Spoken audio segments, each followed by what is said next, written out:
ನಮಸ್ತೆ, focus TV ಡಿಜಿಟಲ್ಗೆ ಸ್ವಾಗತ. ಗಾಂಜಾ ಕೇಸಿನ ಆರೋಪಿಯ ಮೇಲೆ ಭದ್ರಾವತಿ ಪೊಲೀಸರು ಫೈರಿಂಗ್. ಹೌದು, ಶಿವಮೊಗ್ಗ ಜಿಲ್ಲೆಯ ಭದ್ರಾವತಿ ನ್ಯೂ ಟೌನ್ ಪೊಲೀಸರು ಗಾಂಜಾ ಕೇಸಿನ ಆರೋಪಿಯ ಮೇಲೆ ಫೈರಿಂಗ್ ಮಾಡಿದ್ದಾರೆ. ನಸ್ರು ಅಲಿಯಾಸ್ ನಸ್ರುಲ್ಲಾ ಎಂಬ ಆರೋಪಿಗೆ ಕಾಲಿಗೆ ಭದ್ರಾವತಿ ಹಳೆ ನಗರದ ಪೊಲೀಸರು ಗುಂಡು ಹೊಡೆದಿದ್ದಾರೆ.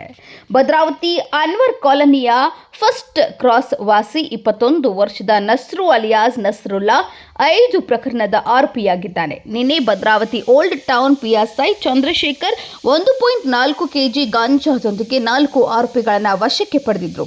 ಈ ಪೈಕಿ ನಸ್ರು ಪರಾರಿಯಾಗಿದ್ದನು. ಇಂದು ಬೆಳಗ್ಗೆ ಪಿಎಸ್ಐ ತಂಡ ನಸ್ರುನನ್ನ ಹಿಡಿಯಲು ಹೋದಾಗ ನಸ್ರು ದೇಶೀಯ ನಿರ್ಮಿತ ಪಿಸ್ತೂಲ್ ಮತ್ತು ಚಾಕುವಿನಿಂದ ಪೊಲೀಸರ ಮೇಲೆ ದಾಳಿ ಮಾಡಲು ಯತ್ನಿಸಿದ್ದಾನೆ.